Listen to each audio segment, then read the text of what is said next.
Welcome back. While many are focusing on the fallout from the U.S. Afghanistan withdrawal, it is important to remember one ongoing issue here at home: the crisis along the southern border. That's still happening. While our law enforcement is struggling to deal with the swarms of migrants crossing our border, we now have thousands of Afghan refugees that are being resettled across America.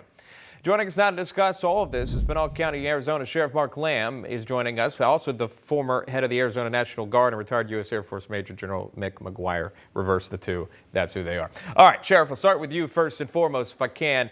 I want to show this statistic really quick. From January to July of this year, we're told Border Patrol seized 255 pounds of fentanyl coming across our southern border. And I believe you can elaborate on that. Tell me about this and the dangers of drugs coming across our American border, Sheriff. Yeah, that's what I keep trying to tell people, that this is about human trafficking and drug trafficking in this country, and in particular methamphetamines and fentanyl. In 2018, my office, and just my office, had 0 M30 fentanyl pill seizures. In 2019, 700 pills. In 2020, over 200,000 pills. And thus far this year, we are at 1.1 million fentanyl pills that we have seized. We will probably hit 1.5 million to 2 million, which is staggering considering we're probably only catching about 10%.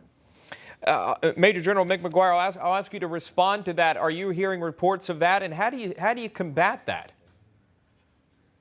Yeah, good morning, Sean. Sheriff Lamb's exactly right.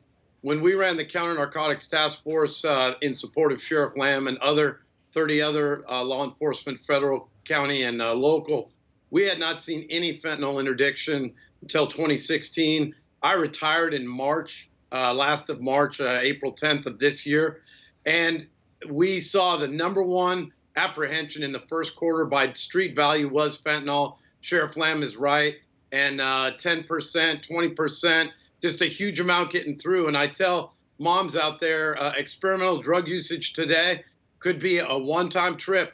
90,000 Americans died in 2020 from opioid or fentanyl overdoses.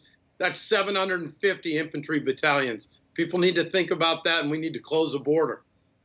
And I think that is what many keep pushing, Sheriff. Close the border. How do you stop drugs and human trafficking from coming over the border? You close the border. How do you slow down the apprehensions? You close the border. Is that message not being heard at the White House? No, I don't think it is, because they're not communicating with us, and their policies continue to be the same. So clearly they're not getting that message. The message that we're getting as Americans is they just don't care. They don't care about the human beings that are being trafficked by the cartels. They don't care about the drugs that are being trafficked into our communities across this country. And it is not an Arizona problem. This is an America problem. They flat out don't care. We can see that. That's why as sheriffs, we're standing together. We form Protect America Now. We're gonna stand up for the rule of law against bad policies like what we're seeing on the border. And we're gonna fight for the constitutional rights of the people. I'm going to play this for you, General. This is, and by the way, just to be very clear, the White House positioning was that the border was closed. At one point, they came out and said the border was closed. Clearly, it's not, as apprehensions continue to rise. That's just the fact of the matter. I'll play this for you. This is a quick bite. This is Senator Ron Johnson during the Secretary of State Blinken's testimony just recently. Here's that. I think what concerns me the most, among many things, is that detachment from realities. It's the same denial of reality, for example, on the border. A self-inflicted wound, a crisis created by President Biden's policies that have completely thrown open our borders, and yet the administration denies that we have a problem at the border. General, is the senator onto something there, denying that there's a problem at the southern border, and is it self-inflicted by the current administration? It absolutely is. This is the first president in my lifetime who I've said is derelict in his duty. He's put $0 federal dollars to allow the Guard to surge to our partners in Border Patrol, ICE, and Immigration Services. I tell people every day out on the campaign trail, you are not serious about border security. It is easier to traffic a 9-year-old female into the sex trade, and you talk to your previous guest from California, than it is right now for a citizen to get lunch in Los Angeles. These people are not serious about border security. Sheriff Lamb is right. They're not going to change their policies. Senator Johnson is right. Not a single dollar is there. That's why I'm running for the U.S. Senate to become the 51st Republican vote to block these things, subpoena the folks in charge of these agencies, and demand account for what they're doing. You're running for Senate in Arizona. That's correct, sir. That's right. All right. Sheriff Lamb, final thoughts from you on this. Obviously, many feel the need, the urge to step up in campaign. One of which we'll close on this, Sheriff Lamb.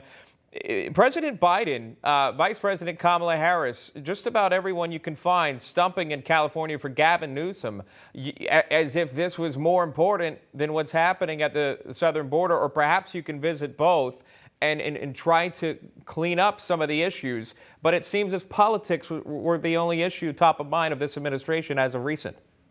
You know, it seems that California wants to continue to wallow in their own political crap with the maintaining of Gavin Newsom.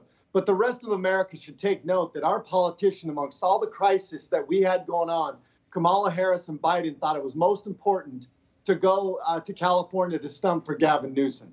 That should tell Americans everything they need to know about the intentions of this administration. It's all about politics, has nothing to do about the American people. We're tired of it. I'm glad men like the general are stepping up to run. We need good men and women that want to do right by America and protect the Constitution and the American people. General, we'll follow your run on that. Major General Mick McGuire joining us as well as Sheriff Mark Lamb. Thank you so much for your time. Great conversation. Thanks, Sean.